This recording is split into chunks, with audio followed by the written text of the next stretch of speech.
शारदा ने अपनी जिंदगी भले ही गरीबी में गुजारी हो, बावजूद इसके वो अपने खाने में कभी गरीबी नहीं आने देती थी।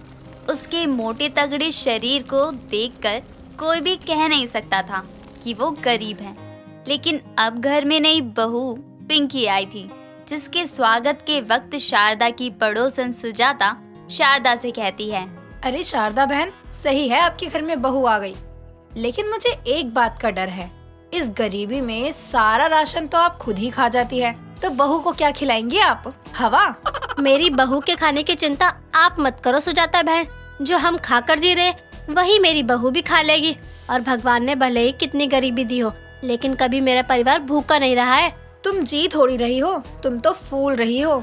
गरीब भूखी सास के पल्ले बंधी इस बहू को पता नहीं कभी पेट भर खाना नसीब होगा भी या नहीं। घूंघट में वहाँ खड़ी पिंकी ये सब सुनकर हैरान ही हो रही थी कि सब उसकी सास को गरीब भूखी सास क्यों कह रहे हैं। लेकिन शारदा अच्छे से अपनी बहू का स्वागत करने के बाद उसको अपने बेटे भानु संग कमरे में भेज देती है, जहाँ भानु अपनी पत्नी को कहता है, पिंकी जी, हर लड़की के अपनी शादी के बाद बहुत सपने होते हैं, आपके भी होंगे। लेकिन मैं आपको पहले ही बता दूं कि हम लोग गरीब हैं। 2 वक्त की रोटी अच्छे से देने के सिवा मैं आपकी ज्यादा ख्वाहिशें पूरी नहीं कर पाऊंगा। जी भानु जी, पता है, पर मैं भी एक गरीब परिवार से ही आई हूँ। मुझे अच्छे से आता है ऐसे हालातों से कैसे गुजारा करना है। आप चिंता मत करिए। पिंकी की समझदारी देखकर भानु को लगता है कि वो उसके घर को अच्छे से संभाल लेगी, और होता भी यही है। घर की जिम्मेदारियां तो पिंकी संभाल ही लेती है, लेकिन बेचारी रसोई संभाल नहीं पाती। पिंकी के ससुराल में इतनी गरीबी थी कि देखने को टीवी तक नहीं था, ठंडा पानी पीने के लिए फ्रिज भी नहीं था, और गर्मियों के लिए एसी तो दूर, कूलर तक नहीं था। लेकिन राशन वो पूरा भरा रहता था, क्योंकि पूरा दिन बेचारी पिंकी अपनी सास के लिए खाना जो बनाती रहती थी। ऐसे ही एक सुबह जब पिंकी रसोई में चूल्हे पर रोटियां सेक रही थी, तो वहाँ शारदा आती है और उससे कहती है, अरे बहू, तू अभी रोटियां ही सेक रही है? तो एक काम करती हूँ, मैं खाने बैठ जाती हूँ। गरम गरम रोटी खा भी लूंगी, साथ साथ खाने से तुझे पता भी चल जाएगा कितनी रोटी बनानी है। अब बस बैठ गई हैं, अब सारा आटा खत्म करके ही उठेंगी। अब पता चला मोहल्ला मेरी गरीब सास को भूखा क्यों बोलता है। इस घर में इतनी गरीबी है कि चैन से कहीं बैठने की कोई ढंग की जगह नहीं है, लेकिन खाने के लिए राशन पूरा भरा है, ताकि ये मेरी गरीब भूखी सास 24 घंटे ठूस सके। बहू, जरा रोटी रखियो इसमें 5-6। माँ जी, अभी 2 ही बनी है, 5-6 कहाँ से दे दूँ? और भानु जी को भी रोटी पैक करके देनी है काम के लिए। उसकी चिंता मत कर, वो तो दोपहर में खाना खाने आ जाएगा। नहीं दे पाई तो अभी मुझे ही खिला दे। हाँ, आप खाओगी तो किसी और को खाना मिलेगा ना। कुछ बोली क्या बहू? नहीं माँ जी, मैं कह रही थी सब्जियाँ खत्म है, पैसे दे देना, लानी है। अरे बहू, सब्जियाँ बहुत महंगी हो रही है, सही से इस्तेमाल किया कर। हम गरीब लोग इतनी महंगी सब्जी रोज रोज कहाँ से लाएंगे? और सब्जी सिर्फ रात में बनाया कर, सुबह दोपहर में तो हम नमक वाले पराठे ही खाकर काम चला लेंगे। आपका खाकर और मेरा बनाकर।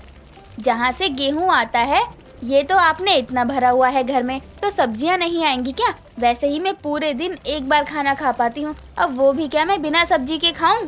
पिंकी इतना कहकर रोटी बेलने लग जाती है।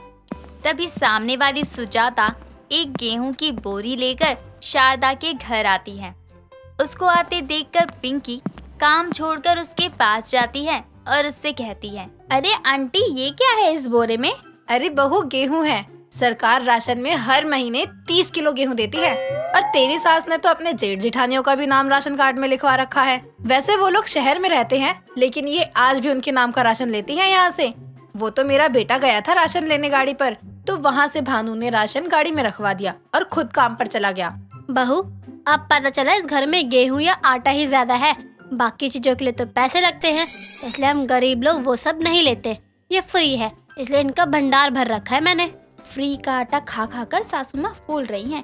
हे भगवान, मैं तो थक गई हूँ इनके लिए रोटियां बना बना कर। पूरा दिन चूल्हे के आगे रोटियां ही सेकती रह जाती हूँ। कहाँ खो गई बहू? अरे इसको रख लियो, मैं चलती हूँ। सुजाता वहाँ से चली जाती है और शारदा वापस से पिंकी को रोटियां बनाने में लगा देती है।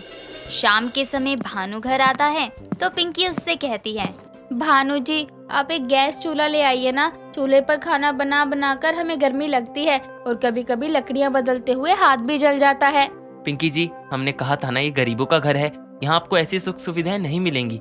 माँ ने भी तो इतने सालों चूल्हे पर ही खाना बनाया है, आपको क्या दिक्कत है? जब आपकी माँ बनाती होगी ना तब खुद खाती होगी, इसलिए उन्होंने इतने साल बना लिया। यहाँ मेरा पूरा दिन चूल्हे के आगे जाता है। इतने गरीब हो तो अपनी माँ को सिखाते क्यों नहीं कि गरीबों की तरह खाएं। खाने में तो वो कभी कोई कमी नहीं आने देती। एक बार में 15-15 रोटियाँ खाती है। तीनों टाइम इतनी इतनी रोटियाँ बनाकर हम पागल हो गए हैं। तुम हमारी माँ के खाने पर नजर लगा रही हो? अरे हद है, रोटी ही तो बनानी पड़ती है तुम्हें, इसमें क्या ही दिक्कत है? सब्जी बनाने के लिए सब्जी होती ही नहीं है आपके घर में। गेहूं फ्री मिलता है, इसलिए नमक वाले पराठे बनवा बनवा कर माँ जी मेरा ऐसा हाल कर देती है। पूरा दिन खाना बनाने के बाद मेरा खाना खाने का मन तक नहीं करता। अपनी बहू को अपने खाने के बारे में ऐसा बोलता सुनकर शारदा का दिल टूट जाता है और वो अगले दिन से अपने खाने में कमी कर देती है। सुबह अपनी सास को 15 की जगह 2 रोटी में संतुष्ट होता देखकर पिंकी को भी हैरानी होती है। माँ जी क्या हुआ, आज आपने रोटी नहीं लेनी? मैंने इतना आटा गूथा है, बताइए और कितनी बनाऊं? नहीं बहू, मुझे इतनी ही खानी है, तू अपने लिए बना ले। पिंकी को ये देखकर हैरानी तो होती है, लेकिन वो इस बात पर ध्यान नहीं देती। लेकिन अब रोज ही सुबह शाम के खाने तक जब शारदा कम खाना लेती है तो ये बात उसके बेटे को खटकती है। और एक शाम जब शारदा खाना खाकर चली जाती है तो भानु चूल्हे के पास रोटी बनाती अपनी पत्नी से बोलता है, पिंकी जी, आपने माँ को कुछ बोला क्या? देख रहा हूँ कि कुछ दिनों से माँ बहुत ही कम खाना खा रही हैं, ऐसे उनकी तबीयत खराब हो जाएगी। हाँ, आपको रास नहीं आ रहा होगा ना कि मैं जल्दी खाना बनाकर फ्री हो जाती हूँ। अरे मैंने कुछ नहीं कहा माँ जी को कि कम खाओ, उन्होंने ही खुद कम खाना शुरू किया है। शायद उनको दिख गया होगा कि गरीबी में इतनी भूख दिखाना सही नहीं है। अरे आपने गरीबी देखी कहाँ है? इस घर में भले ही सुख सुविधाएं ना हो, लेकिन खाने के लिए भरपूर अनाज है। वो सिर्फ माँ की वजह से। पता है, पहले हमारे खाने के लाले पड़े हुए थे, हमारे ताऊ जी ने सब छीन लिया था।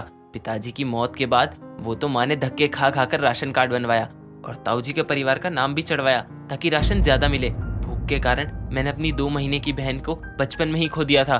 क्या आपकी बहन भी थी? हाँ, जब ये सब हुआ तब मेरी बहन 2 महीने की थी। हमारे पास खाने को एक दाना तक नहीं था। तब माँ भी भूखी रहती थी। कहाँ से खिलाते उस नन्ही सी बच्ची को? पैसे नहीं थे कि बाहर से कुछ खरीद सकते, इसीलिए वो नन्ही सी जान भूख बर्दाश्त नहीं कर पाई। भानु के मुंह से अपनी सास के बुरे हालातों के बारे में सुनकर पिंकी को बुरा लगता है कि उसने अपनी सास के ज्यादा खाने के ऊपर सवाल उठाया, जिसके लिए वो उसी समय अपनी सास से माफी मांगती है और आगे से उसको कभी भी ज्यादा खाना खाने के लिए नहीं टोकती। तो वहीं ज्यादा खाना बनाने की समस्या के चलते अब कभी कभी खाना शारदा बना दिया करती थी। इससे पिंकी को भी परेशानी नहीं होती थी।